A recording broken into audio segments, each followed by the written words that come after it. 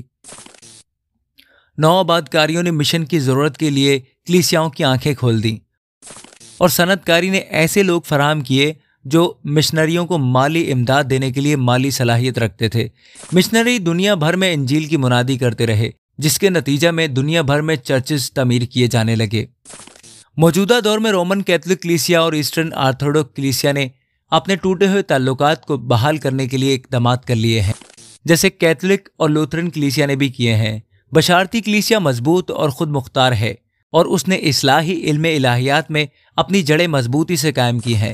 کلیسیا کے اندر پینتیکاسٹل، کرشماتی کلیسیا، بین المذاہب تحریک کا پرچار کرنے والے گروہ اور اس کے علاوہ دوستو مختلف طرح کی بدعتیں بھی پیدا ہو چکی ہیں۔ لیکن دوستو ہمیں اپنی تاریخ سے کیا سیکھنا چاہیے؟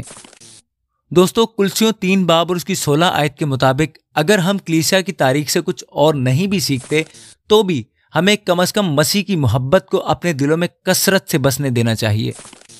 ہم میں سے ہر ایک ایماندار مسیحی پر بائبل مقدس کو جاننا اور اس کے مطابق زندگی گزارنا فرض ہے۔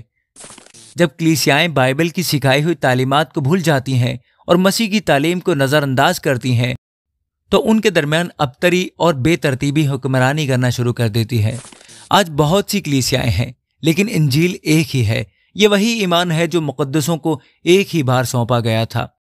خدا کرے کہ ہم اس ایمان کو محفوظ رکھنے اور بغیر تبدیلی کے اسے اگلی نسلوں تک منتقل کرنے میں ایماندار رہیں اور خدا اپنی کلیسیا کی تعمیر کے لیے اپنے وعدے کو پورا کرتا رہے۔ دوستو خداوند ہم سب کے ایمان کو اور مضبوط کرے اور ہمیں اس کلام کی خدمت کرنے کے لیے مخصوص کرے۔ یہ سب کچھ مانگتا اور پاتا ہوں پیارے خداوند یسوع المسیح کے نام میں، آمین۔